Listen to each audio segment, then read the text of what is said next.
According to the act, the president was forced to release the aid. When the House of Representatives opened an inquiry into the president's actions, not always being president, I do believe he will be president for 5 more years. First, President Trump violated his oath of office by placing his personal and political interests above the national interest by scheming to get Ukraine to investigate a potential election opponent. Second, President Trump betrayed the national interest by withholding vital congressionally appropriated security to a beleaguered and besieged ally facing armed aggression from Russia, America's implacable foe.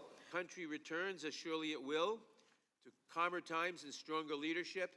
This is not about Ukraine. Facts are on the president's side. Zelensky said he wasn't pressured. Ukrainians didn't even know aid was held at the time of the call, and most importantly, they did nothing to get the aid released. This is about one basic fact.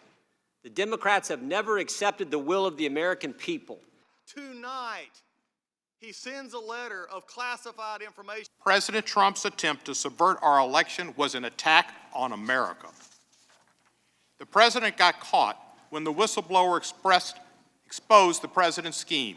Then the president sought to cover up the scheme. He stonewalled Congress as we pursued our investigation. He instructed his staff, cabinet, and other federal officials to do the same.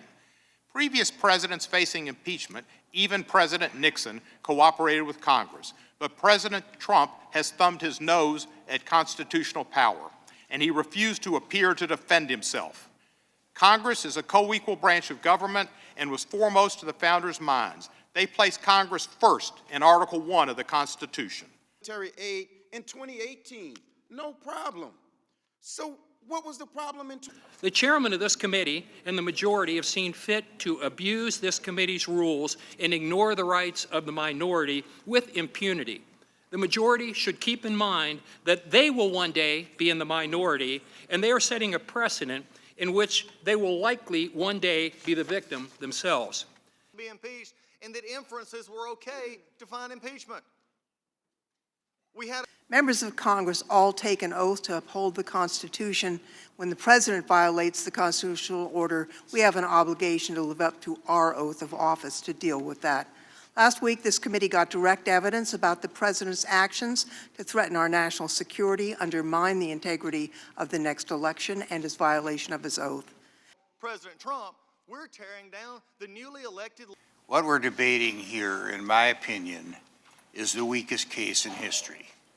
And yet the Democrats have decided to go full speed ahead, again because of the clock and the calendar, with an incomplete record, simply by using hearsay evidence and trashing the rules of the House every time they can in order to speed things up for the preordained conclusion, and that is a partisan vote for impeachment. We do not take this step to divide, though some will cynically argue that the impeachment